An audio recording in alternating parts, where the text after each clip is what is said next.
ராதிகா குமரன். தலைப்புச் செய்திகள்.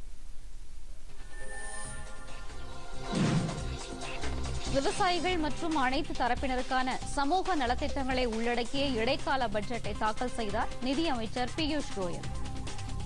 தனிநபர் வருமான வரி உச்சவரம்பு 5 லட்சம் ரூபாயாக உயர்வு. அமைப்பு சாரா தொழிலாளர்களுக்கு ஓய்வூதிய திட்டம் அறிவிப்பு.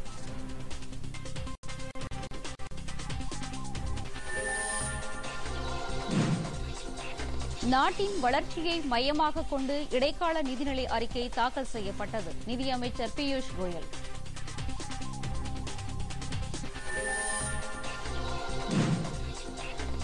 நடுத்தர மக்கள், விவசாயிகள் என அனைவரும் பயன்பெறும் வகையில் பட்ஜெட் அமைந்துள்ளது. பிரதமர் நரேந்திர மோடி.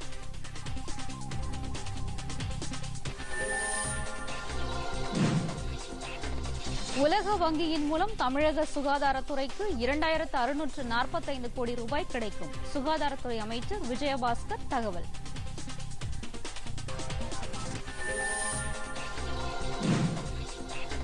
வரும் 8ஆம் தேதி கூடுகிறது தமிழக சட்டப்பேரவையின் பட்ஜெட் கூட்டத்தொடர்.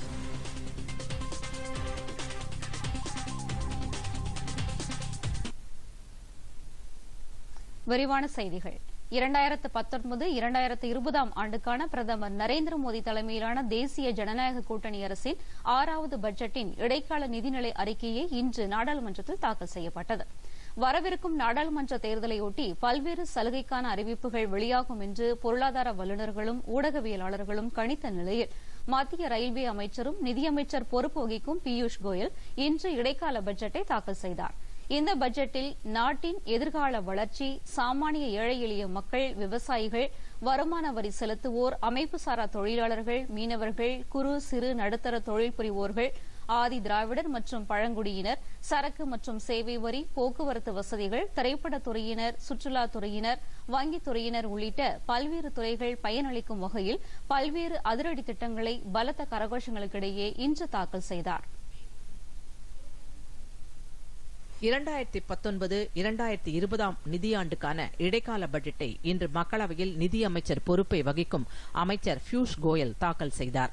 2022 ஆண்டு வாக்கில் புதிய இந்தியாவை படைக்கும் திசையில் முன்னேறிக் கொண்டிருக்கிறோம் என்றும் 2022 ஆண்டுக்குள் விவசாயிகளின் வருமானம் இரட்டிப்பாக்கப்படும் என்றும் அமைச்சர் குறிப்பிட்டார். உலகில் மிக விரைவாக வளரும் பொருளாதாரம் இந்திய பொருளாதாரம்தான் என்று குறிப்பிட்ட அவர், நிதி பற்றாக்குறை 3.4% குறைக்கப்பட்டுள்ளது என்றார். நடப்பு கணக்கு பற்றாக்குறை இந்த ஆண்டு 2.5% இருக்கும் என்றார். நாட்டில் வளர்ச்சி உயர்ந்து வருவதாகவும் பணவீக்கம் கட்டுக்குள் வைக்கப்பட்டுள்ளதாகவும் அவர் தெரிவித்தார். மத்திய அரசின் மாநிலங்களுக்கான பங்களிப்பு 32%லிருந்து 42% அதிகரிக்கப்பட்டுள்ளது என்றார். நாட்டில் ஊழலற்ற நிர்வாகத்தை வழங்கியிருக்கிறோம் என்று குறிப்பிட்ட அமைச்சர் திரு பியூஷ் கோயல், பினாமி சட்டம் மற்றும் ரோரோ சட்டத்தின் மூலம் ரியல் எஸ்டேட் துறை மேம்படுத்தப்பட்டுள்ளது என்றார். நிலக்கரி மற்றும் அலைக்கற்றை ஒதுக்கீட்டில் வெளிப்படைத்தன்மை கடைபிடிக்கப்பட்டுள்ளது என்றும் தேசிய ஜனநாயக கூட்டணி முற்றிலும் வெளிப்படைத்தன்மையுடன் கூடிய ஆட்சியை வழங்கி வருகிறது என்றும் அவர் கூறினார். உலகில் 6வது மிகப்பெரிய பொருளாதாரம் இந்திய பொருளாதாரம் என்று குறிப்பிட்ட அவர், கிராமப்புற சுகாதாரம் 98% அளவில் மேம்படுத்தப்பட்டுள்ளது என்றார். நாடு முழுவதும் 5.4 லட்சம் கிராமங்களில் திறந்த வெளியில் மலம் கழிக்கும் நிலை முடிவுக்கு கொண்டுவரப்பட்டுள்ளது என்றும் அவர் தெரிவித்தார். 2019-20 நிதியாண்டில் மகாத்மா காந்தி தேசிய ஊரக வேலைவாய்ப்பு திட்டத்திற்கு 60,000 கோடி ரூபாய் வழங்கப்பட்டுள்ளது என்றும் தேவைப்படும் பட்சத்தில் கூடுதல் நிதி இந்த திட்டத்திற்கு வழங்கப்படும் என்றும் அறிவித்தார். நகர்ப்புறத்திற்கும் கிராமப்புறத்திற்கும் உள்ள இடைவெளியை குறைக்க நடவடிக்கை எடுக்கப்பட்டுள்ளது என்ற அவர், பிரதம மந்திரி கிராம சாலைகள் திட்டத்தின் கீழ் சுமார் 15 லட்சம் குடியிருப்புகள் சாலைகளோடு இணைக்கப்பட்டுள்ளது என்றும் இந்த திட்டத்திற்கு 2019-20 நிதியாண்டில் 19,000 கோடி ரூபாய் செலவழிக்கப்பட்டுள்ளது என்றும் குறிப்பிட்டார். சௌபாக்கியா திட்டத்தின் கீழ் அனைத்து வீடுகளுக்கும் மின்சாரம் வழங்கப்பட்டுள்ளது. 143 கோடி LED பல்ப் வழங்கப்பட்டுள்ளது. இதன் மூலம் ஆண்டுக்கு 50,000 கோடி ரூபாய் சேமிக்கப்பட்டுள்ளது. உலகின் மிகப்பெரிய காப்பீடு திட்டமான ஆயுஷ்மான் பாரத் திட்டம் முனைப்புடன் செயல்படுத்தப்பட்டுள்ளது. இதுவரை சுமார் 10 லட்சம் பேர் இந்த திட்டத்தில் பயனடைந்துள்ளனர் என்றும் அமைச்சர் திரு பியூஷ் கோயல் தெரிவித்தார். பிரதமரின் வேளாண் திட்டத்திற்கான ஒதுக்கீடு 75,000 கோடி ரூபாய். 2018-19 விவசாயிகளுக்கான பயிர்க்கடன் 11.68 லட்சம் கோடியாக அதிகரிக்கப்பட்டுள்ளது.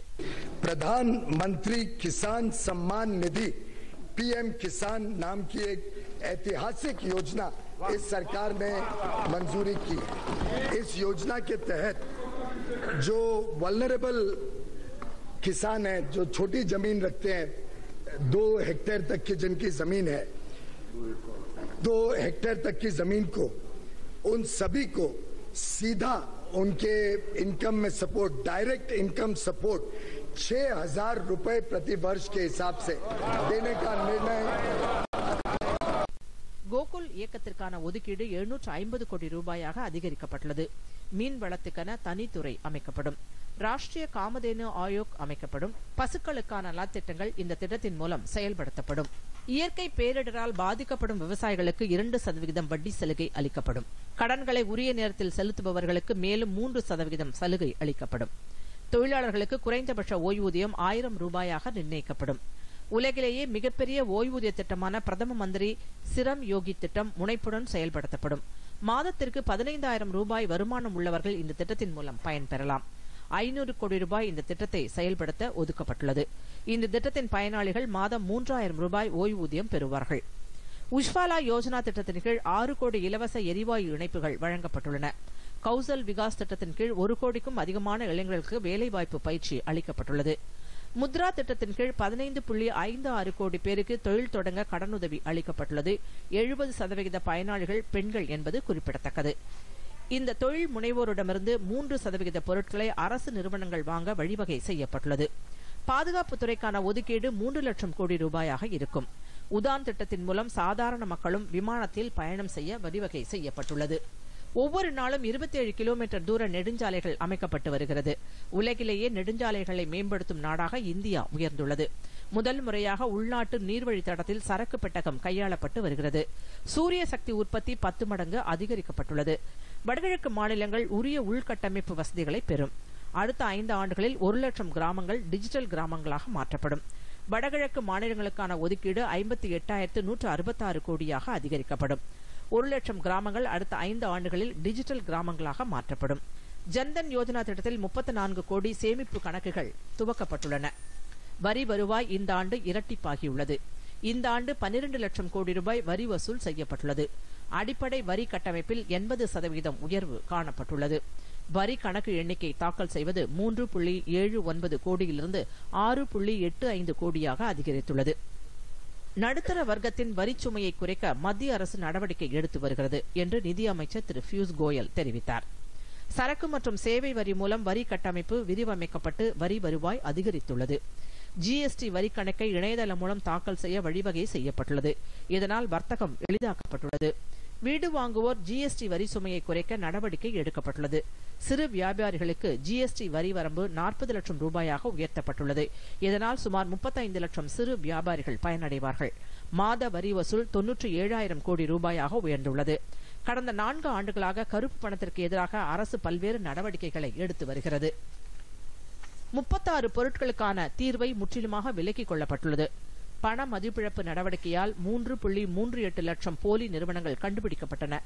பண மதிப்பிழப்பு நடவடிக்கையால் 6,900 கோடி ரூபாய் மதிப்பிலான பினாமி சொத்துகளும் 1,600 கோடி ரூபாய் மதிப்பிலான வெளிநாட்டு சொத்துகளும் கைப்பற்றப்பட்டுள்ளன. பெருமளவு பணமும் பெறப்பட்டுள்ளது. அடுத்த 13 ஆண்டுகளில் இந்தியா $5 டிரில்லியன் பொருளாதாரமாக உயரும். 2030ஆம் ஆண்டுக்குள் முக்கிய இலக்குகளை அடைவதற்கு 10 அம்ச தொலைநோக்கு திட்டத்தையும் நிதி அமைச்சர் திரு பியூஷ் கோயல் அறிவித்தார். சமூக மற்றும் உள்கட்டமைப்பு மேம்பாடு, இளையோர் மூலம் டிஜிட்டல் இந்தியா கட்டமைப்பு, 2022ஆம் ஆண்டுக்குள் மனிதருடன் கூடிய விண்கலம் ககன்யான், இந்தியாவில் உற்பத்தி செய்வோம் திட்டத்தின் கீழ் கிராமங்களில் தொழில்மயமாக்கல், தூய்மையான நதி மற்றும் பாதுகாக்கப்பட்ட குடிநீர், கடலோர மற்றும் கடலில் இருந்து மின்சாரம் தயாரிப்பதன் மூலம் பொருளாதார நடவடிக்கைகளை ஊக்குவித்தல், 2022ஆம் ஆண்டுக்குள் விண்வெளிக்கு மனிதனை அனுப்புவது, உணவு உற்பத்தியில் தன்னிறைவு, ஆரோக்கியமான இந்தியா, குறைந்த ஆளுமை, கூடுதல் நிர்வாகம். மத்திய அரசு திட்டங்களுக்கு 3.27 லட்சம் கோடி ரூபாய் ஒதுக்கீடு. நிதி பற்றாக்குறை 2019-20ஆம் ஆண்டில் 3.4% இருக்கும். மொத்த செலவினம் 13.3% அதிகரிப்பு. நாட்டின் ஒட்டுமொத்த உற்பத்தி கடன் விகிதம் வரும் 2025ஆம் ஆண்டுக்குள் 40% குறைக்கப்படும்.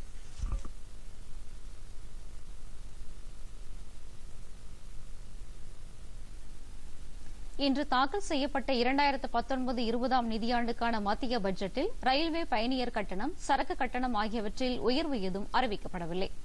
ரயில்வே துறைக்கு 1,58,000 கோடி ரூபாய் அறிவிக்கப்பட்டுள்ளது. இதுவே மிக உயரிய மூலதன செலவின ஒதுக்கீடு ஆகும்.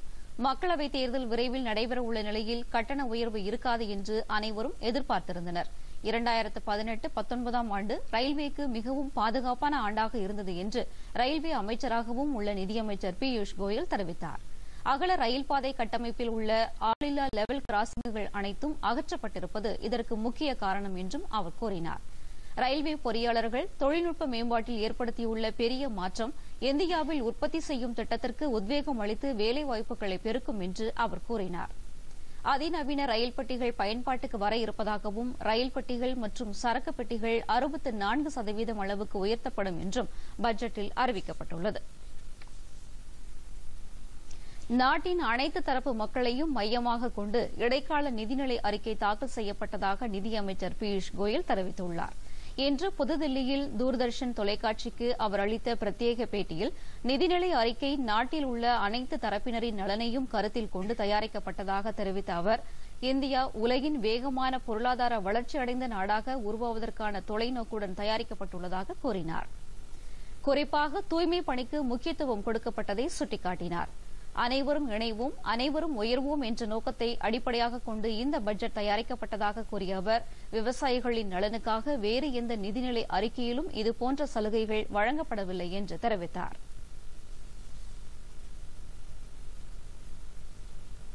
शौचालय कोई ओवरनाइट तो 9 करोड़ 10 करोड़ शौचालय नहीं बने, ये लगातार बनते गए। आप मुझे बताइए कोई सरकार जो इतनी बड़ी राशि सिर्फ मात्र शौचालय बनाने के लिए अलॉट करती हो या किसने किया हो। आज किसानों का देखिए, हमने सिर्फ 6,000 रुपए आत्मसम्मान किसान को 1 वर्ष के लिए नहीं दिया।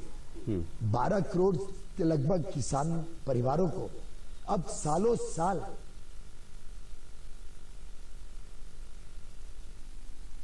நடுத்தர மக்கள், விவசாயிகள் என அனைவரும் பயன்பெறும் வகையில் இந்த பட்ஜெட் அமைந்துள்ளதாக பிரதமர் நரேந்திர மோடி கூறியிருக்கிறார். பட்ஜெட் இன்று மக்களவையில் தாக்கல் செய்யப்பட்ட பின்னர் பேசிய அவர், விவசாயிகளின் வாழ்வாதாரம் காக்கப்பட்டுள்ளதாகவும் பிரதம மந்திரியின் கிசான் யோஜனா திட்டத்தின் கீழ் 5 ஏக்கருக்கும் உட்பட்டதாக பயிர் நிலம் கொண்டுள்ள 12 கோடி விவசாய குடும்பங்கள் பயனடைந்துள்ளதாகவும் தெரிவித்தார். தூய்மை இந்தியா திட்டத்தின் கீழ் 9 கோடி குடும்பங்கள் பயனடைந்துள்ளதாக அவர் தெரிவித்தார். மேலும் ஆயுஷ்மான் பாரத் திட்டத்தின் கீழ் 50 கோடி மக்கள் பயனடைந்துள்ளதாகவும் பிரதமர் சுட்டிக்காட்டினார். வருமான வரி விலக்கு உச்சவரம்பு உயர்த்தப்பட்டதன் மூலம் நடுத்தர மக்கள் மிகப்பெரிய அளவில் பயனடைவார்கள் என்றும் அவர் தெரிவித்தார். இந்த பட்ஜெட்டில் கால்நடைத்துறை, மீன்வளத்துறை ஆகியவற்றுக்கும் முக்கியத்துவம் அளிக்கப்பட்டுள்ளதாக அவர் கூறினார். பிரதம மந்திரியின் ஸ்ரம் யோகி வந்தன் யோஜனா தொழிலாளர்களுக்கு மிகப்பெரிய அளவில் உதவும் என்றும் பிரதமர் நம்பிக்கை தெரிவித்தார். पंक्ति में खड़े व्यक्ति तक पहुंचने के इस प्रयास में सरकार ने घुमंतु समुदायों जैसे मदारी हैं, सपेरा हैं, बंजारा है, गाड़िया लुहार है आदि के लिए एक वेलफेयर बोर्ड बनाने का भी இன்று தாக்கல் செய்யப்பட்ட இடைக்கால பட்ஜெட் குறித்து மத்திய அமைச்சர்களும் காங்கிரஸ் தலைவர்களும் வரவேற்றும் எதிர்ப்புகளை தெரிவித்தும் கருத்துக்களை வெளியிட்டுள்ளனர். சமுதாயத்தின் ஒவ்வொரு பிரிவினருக்கும் உதவியாக அமைந்துள்ளது என்று மத்திய உள்துறை அமைச்சர் ராஜ்நாத் சிங் கூறியுள்ளார். மத்திய அமைச்சர் சுரேஷ் பிரபு இந்த பட்ஜெட் விரிவான முழுமையான பட்ஜெட் என்று கூறியுள்ளார். மின்துறை அமைச்சர் ஆர்.கே. சிங்கும் இந்த பட்ஜெட் எதிர்க்கட்சியினர் மீது நடத்தப்பட்ட துல்லியமான தாக்குதல் என்று குறிப்பிட்டுள்ளார். மனிதவள மேம்பாட்டுத்துறை அமைச்சர் பிரகாஷ் ஜவடேகர் இந்த பட்ஜெட் தொலைநோக்கு கொண்டது, முற்போக்கானது என்று பாராட்டியுள்ளார். தகவல் ஒலிபரப்புத்துறை அமைச்சர் ராஜ்யவர்தன் சிங் ரத்தோர் இந்த பட்ஜெட் நாட்டின் வளர்ச்சியை நோக்கமாக கொண்டது என்றும் அடிப்படை மேம்பாட்டுக்கு உத்வேகம் அளிக்கும் என்றும் குறிப்பிட்டுள்ளார். பிரதமர் மோடி தலைமையிலான அரசு நாட்டுக்கு வழங்கியுள்ள கொள்கை நெறிமுறைகள் அடிப்படையிலான இந்த இடைக்கால பட்ஜெட் அவற்றை மிக உயரிய நிலைக்கு கொண்டு சென்றுள்ளது என்று மத்திய அமைச்சர் அருண்ஜேட்லி பாராட்டியுள்ளார். இந்த பட்ஜெட் வளர்ச்சி சார்ந்தது, நிதி சார்ந்த அறிவை உள்ளடக்கியது, விவசாயிகள் ஏழைகளுக்கு உதவிகரமானது, நடுத்தர பிரிவினரின் வாங்கும் சக்தியை வலுப்படுத்துவது என்று குறிப்பிட்டுள்ளார். இந்த பட்ஜெட் மத்திய அரசின் 2வது துல்லியமான தாக்குதல் என்று மத்திய அமைச்சர் ராம்விலாஸ் பாஸ்வான் கருத்து தெரிவித்துள்ளார். முதலாவது துல்லிய தாக்குதலில் நாட்டின் வெளியே உள்ள எதிரிகளுக்கு எதிராக துப்பாக்கி குண்டுகள் பயன்படுத்தப்பட்டன என்றும் இந்த பட்ஜெட் வாக்குச்சீட்டுகளை குண்டுகளாக பயன்படுத்தி தேசிய ஜனநாயக கூட்டணியின் எதிரிகளை தேர்தல் களத்தில் அழித்துவிடும் என்றும் குறிப்பிட்டுள்ளார்.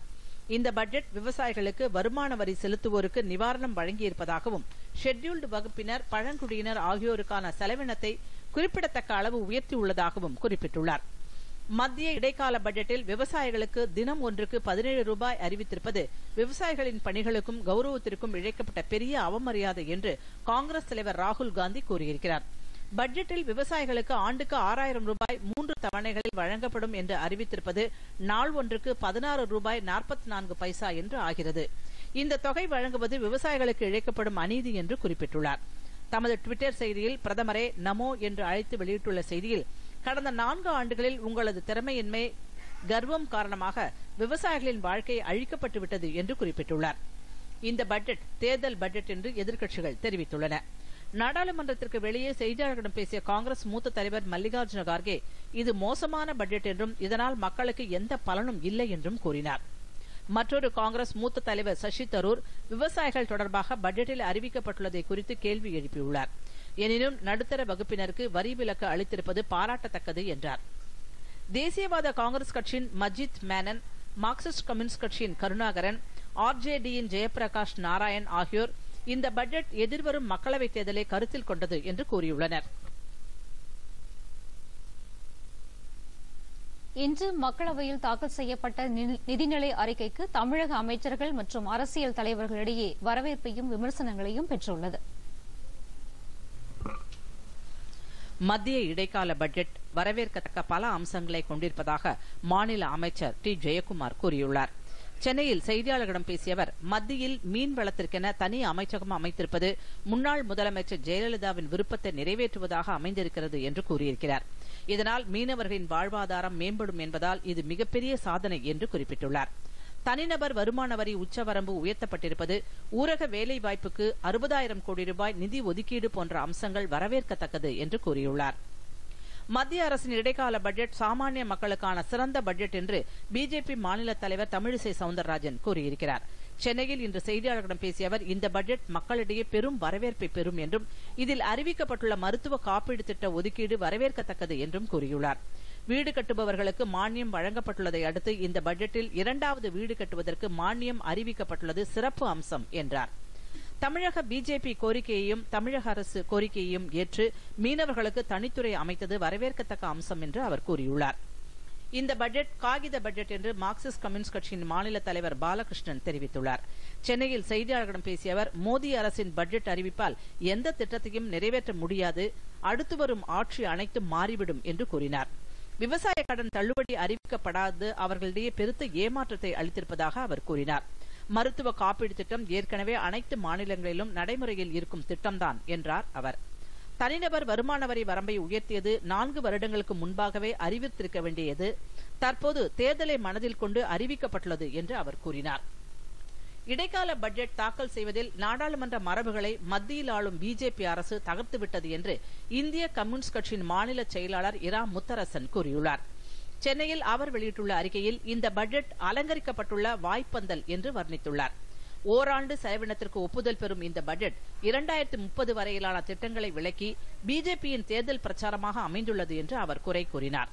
கடன் பிரச்சனையால் அவதிப்படும் விவசாயிகளுக்கு நிவாரணம் ஏதும் அறிவிக்கப்படவில்லை என்று அவர் கூறியுள்ளார். பட்ஜெட்டில் அறிவிக்கப்பட்டுள்ள வருமான வரி சலுகைகள், உழவர்களுக்கான நிதி உதவி ஆகியன வரவேற்கத்தக்கது என பாமக நிறுவனர் ராமதாஸ் தெரிவித்துள்ளார். இன்று அவர் வெளியிட்டுள்ள அறிக்கையில், எனினும் வங்கி கடன் மீது வட்டி மானியம், தவறாமல் திரும்ப செலுத்துவோருக்கு மானியம் ஆகியவை பலன் தராது என்றும் பயிர்க்கடன்களை தள்ளுபடி செய்வதுதான் பாதிக்கப்பட்ட விவசாயிகளின் துயர் துடைக்கும் என்றார். வேலையில்லா திண்டாட்டத்தை போக்க போதிய அளவில் திட்டங்கள் அறிவிக்கப்படாது ஏமாற்றம் அளிப்பதாகவும் அவர் குறிப்பிட்டுள்ளார். இந்த இடைக்கால பட்ஜெட் ஏற்றத்தாழ்வுகள் கொண்ட மக்களை தேர்தலை முன்னிட்டு உருவாக்கப்பட்ட பட்ஜெட்டாக அமைந்துள்ளது. இந்த இடைக்கால பட்ஜெட் ஏற்றத்தாழ்வுகள் கொண்ட மக்களவைத் தேர்தலை முன்னிட்டு உருவாக்கப்பட்டுள்ள பட்ஜெட்டாக அமைந்துள்ளது என்று தமிழ் மாநில காங்கிரஸ் தலைவர் ஜி.கே. வாசன் கூறியுள்ளார். இன்று அவர் வெளியிட்டுள்ள அறிக்கையில், மீனவர்களை பாதுகாக்க தனி அமைச்சகம் என்ற அறிவிப்பு காலதாமதமானது என்றாலும் பாராட்டத்தக்கது என்று குறிப்பிட்டுள்ளார்.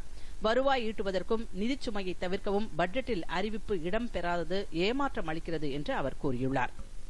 இந்த பட்ஜெட் முக்கிய துறைகளில் கவனம் செலுத்தி வளர்ச்சி அடிப்படையிலான மாற்றத்திற்கு ஏற்ற பட்ஜெட் என்று ஹிந்துஸ்தான் வர்த்தக சபை தலைவர் CA ராஜேந்திரகுமார் தெரிவித்துள்ளார்.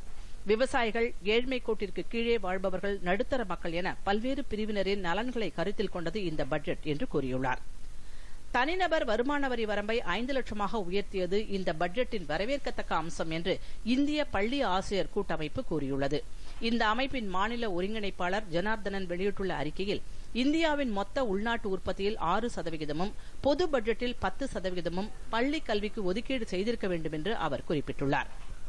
தென் மாவட்டங்களில் புதிதாக ரயில் பாதை அமைக்கும் கிழக்கு கடற்கரை ரயில்வே திட்டம் உட்பட எந்த ஒரு திட்டமும் இந்த பட்ஜெட்டில் இல்லாதது ஏமாற்றம் அளிக்கிறது என்று கன்னியாகுமரி மாவட்ட ரயில்வே பயன்படுத்துவோர் சங்கம் கூறியுள்ளது.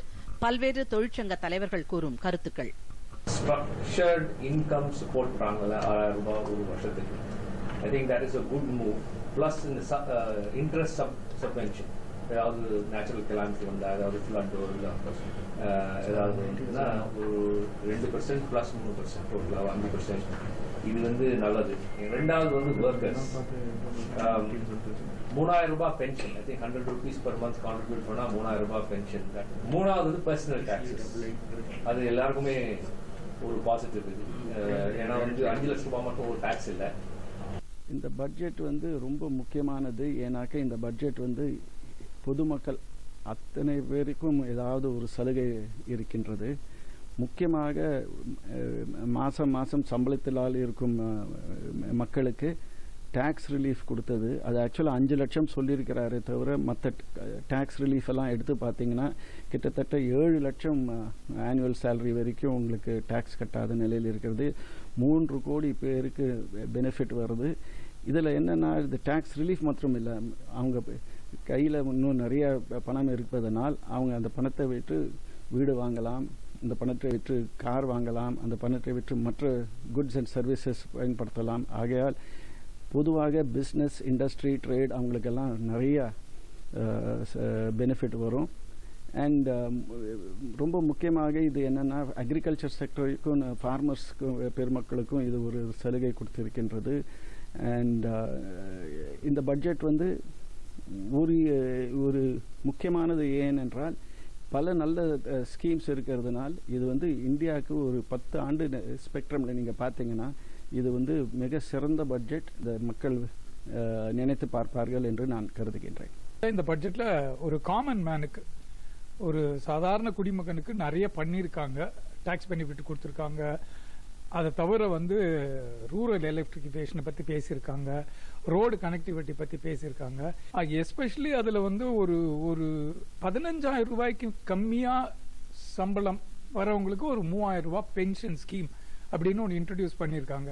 மாதம் 29 வயசுலேருந்து 100 ரூபாய் கட்டினா 60 வயசுக்கு அப்புறம்னா இதெல்லாம் வந்து ஒரு மற்ற சாதாரண குடிமகன் மனசில் வச்சுட்டு பண்ணியிருக்கிறதுனால நல்லதாக இருக்குது. அதே மாதிரி இன்சூரன்ஸ், சோஷியல் செக்யூரிட்டி இதை பற்றிலாம் ரொம்ப டீட்டெயில்டாக ஏதோ அனலைஸ் பண்ணி ரிசர்ச் பண்ணி ஒரு பட்ஜெட் சப்மிட் பண்ண மாதிரி இருக்கு.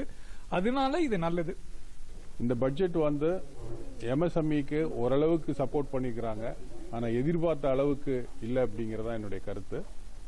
25% கவர்மெண்ட் பர்ச்சேசஸ்ல எல்லாம் ரிசர்வேஷன் கொடுக்கறது MSMEக்கு ரொம்ப நல்லது. அது மட்டும் இல்லாத 2% இன்ட்ரெஸ்ட் சப்வர்ஷன் GST ஃபைல் பண்றவங்களுக்கும் உமன் என்டர்பிரனருக்கு 3% ரிசர்வேஷன் அண்ட் கவர்மெண்ட் பர்ச்சேஸ் கொடுக்கறது ரொம்ப நல்லா இருக்கு. என்னுடைய மேஜர் கன்சர்ன் ரயில்வேக்கு ஒரு பெரிய பட்ஜெட் 64,587 கோடி அலாட் பண்ணியிருக்கிறாங்க. அதனால வந்து MSMEக்கு நிறைய வேலை வாய்ப்புகள் பெருகும் அப்படிங்கிறதுல நம்பிக்கையா இருக்கிறோம். உலக வங்கியிடமிருந்து தமிழக சுகாதாரத்துறைக்கு 2645 கோடி ரூபாய் நிதியுதவி பெறுவதற்கான ஒப்பந்தம் கையெழுத்தாக உள்ளதாக மக்கள் நல்வாழ்வுத்துறை அமைச்சர் விஜயபாஸ்கர் தெரிவித்துள்ளார். சென்னை ஸ்டான்லி மருத்துவமனையில் நடைபெற்ற பயிலரங்கம் மற்றும் மருத்துவ கல்வி நிகழ்ச்சி துவக்க விழாவில் கலந்து கொண்டு பேசிய அவர் இந்த ஒப்பந்தம் வரும் திங்கட்கிழமையன்று தில்லியில் கையெழுத்தாக உள்ளதாக கூறினார். தமிழக சுகாதாரத்துறை நாட்டின் முதன்மையாக விளங்குவதாகவும் இதனை உலக தரத்திற்கு உயர்த்த தமிழக அரசு நடவடிக்கை எடுத்து வருவதாகவும் கூறினார். எந்த ஒரு அரசு மருத்துவமனையும் செய்ய முடியாத சாதனைகளை ஸ்டான்லி மருத்துவமனை செய்து வருவதாக கூறிய அவர் இந்தியாவில் 6.68 கோடி நீரிழிவு நோயாளிகள் இருப்பதாகவும் இந்நோயை குணப்படுத்த தனியாக முழு பரிசோதனை மையம் விரைவில் அமைக்கப்படும் என்றும் தெரிவித்தார். இந்த விழாவில் நீரிழிவு நோயால் பாதிக்கப்பட்டவர்களுக்கு காலணிகளை அவர் வழங்கினார். பின்னர் செய்தியாளர்களை சந்தித்த அவர் பிளாஸ்டிக் அறுவை சிகிச்சை துறையின் கீழ் நடைபெறும் இந்த பயிலரங்கத்தில் பல்வேறு நாடுகளைச் சேர்ந்த 100க்கும் மேற்பட்டவர்களுக்கு 7 நேரடி அறுவை சிகிச்சையை செய்து காண்பிக்க உள்ளதாகவும் அவர் தெரிவித்தார். மேலும் நீரிழிவு நோயை வாழ்வியல் முறையை மாற்றிக்கொள்வதன் மூலம் தடுக்க முடியும் என்றும் அவர் தெரிவித்தார். கற்றல் குறைபாடுள்ள குழந்தைகளுக்கு ரோபோ மூலம் பாடங்கள் கற்பிக்க நடவடிக்கை எடுக்கப்பட்டுள்ளதாக தமிழக பள்ளிக் கல்வித்துறை அமைச்சர் கே ஏ செங்கோட்டையன் தெரிவித்திருக்கிறார். இன்று கோபிச்செட்டிப்பாளையத்தில் உள்ள பெரியார் நகரில் நெல் சேமிப்பு கிடங்குடன் கூடிய வணிக வளாக கட்டடம் கட்டுவதற்கான பணியை தொடங்கி வைத்த பின் செய்தியாளர்களிடம் பேசிய அவர் இதனை தெரிவித்தார். இந்த வேளாண் வணிக வளாகத்தால் விவசாயிகள் பெரிதும் பயனடைவார்கள் என்றும் இதற்காக சுமார் 13 கோடி ரூபாய் ஒதுக்கப்பட்டுள்ளதாகவும் அவர் தெரிவித்தார். தமிழகத்தின் அனைத்து பள்ளிகளிலும் ஆசிரியர்கள் வருகை பதிவிற்கு பயோமெட்ரிக் முறை அமல்படுத்தப்படும் என்றும் அமைச்சர் தெரிவித்தார்.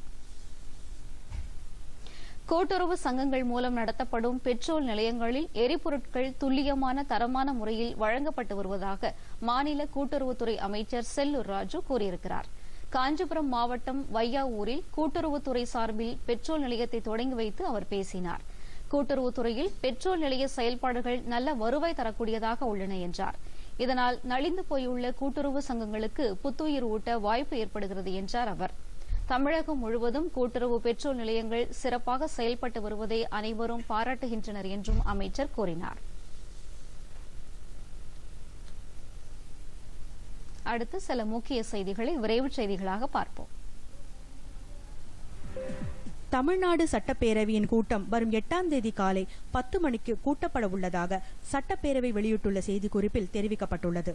சட்டப்பேரவைத் தலைவர் அவர்கள் இந்த கூட்டத்தை கூட்டியுள்ளதாகவும் அன்று காலை 2019-20 ஆண்டிற்கான நிதிநிலை அறிக்கை பேரவையில் அறிவிக்கப்படும் என்றும் அதில் தெரிவிக்கப்பட்டுள்ளது. பெரம்பலூர் மாவட்ட காவல்துறை சார்பில் காவலர்களுக்கான நிறைவு வாழ்வு பயிற்சி முகாமினை திருச்சி மத்திய மண்டல காவல்துறை தலைவர் வரதராஜு தொடங்கி வைத்தார்.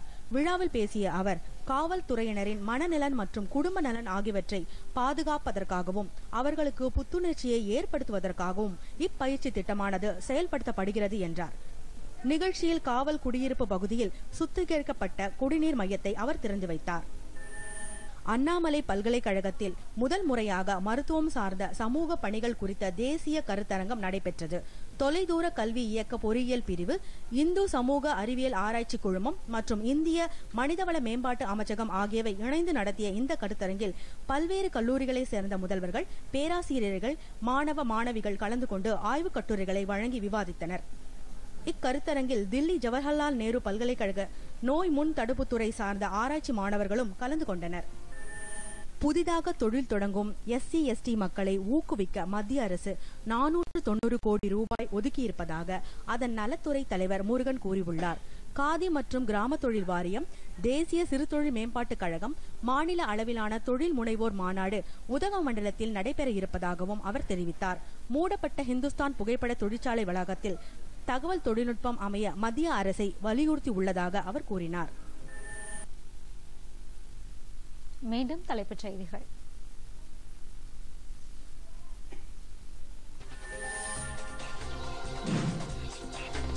விவசாயிகள் மற்றும் அனைத்து தரப்பினருக்கான சமூக நலத்திட்டங்களை உள்ளடக்கிய இடைக்கால பட்ஜெட்டை தாக்கல் செய்தார் நிதியமைச்சர் பியூஷ் கோயல்.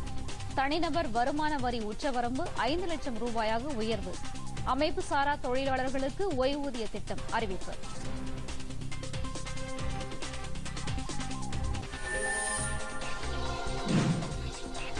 நாட்டின் வளர்ச்சியை மையமாக கொண்டு இடைக்கால நிதிநிலை அறிக்கை தாக்கல் செய்யப்பட்டது. நிதியமைச்சர் பியூஷ் கோயல்.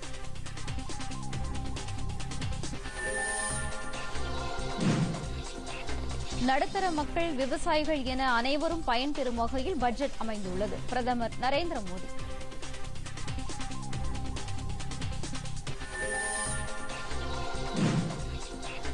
உலக வங்கியின் மூலம் தமிழக சுகாதாரத்துறைக்கு 2645 கோடி ரூபாய் கிடைக்கும். சுகாதாரத்துறை அமைச்சர் விஜயபாஸ்கர் தகவல்.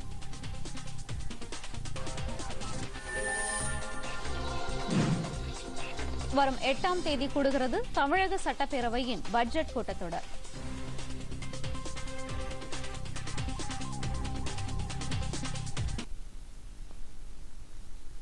பொதிகை செய்திகளை யூடியூபில் தமிழ் நியூஸ் தூர்தர்ஷன் என்ற சேனலிலும், ட்விட்டரில் Tamil news Doordarshan @DD news Chennai என்ற பக்கத்திலும் காணலாம். இத்துடன் இந்த செய்தி அறிக்கை நிறைவடைகிறது. மீண்டும் செய்திகள் இரவு 8 மணிக்கு. வணக்கம்.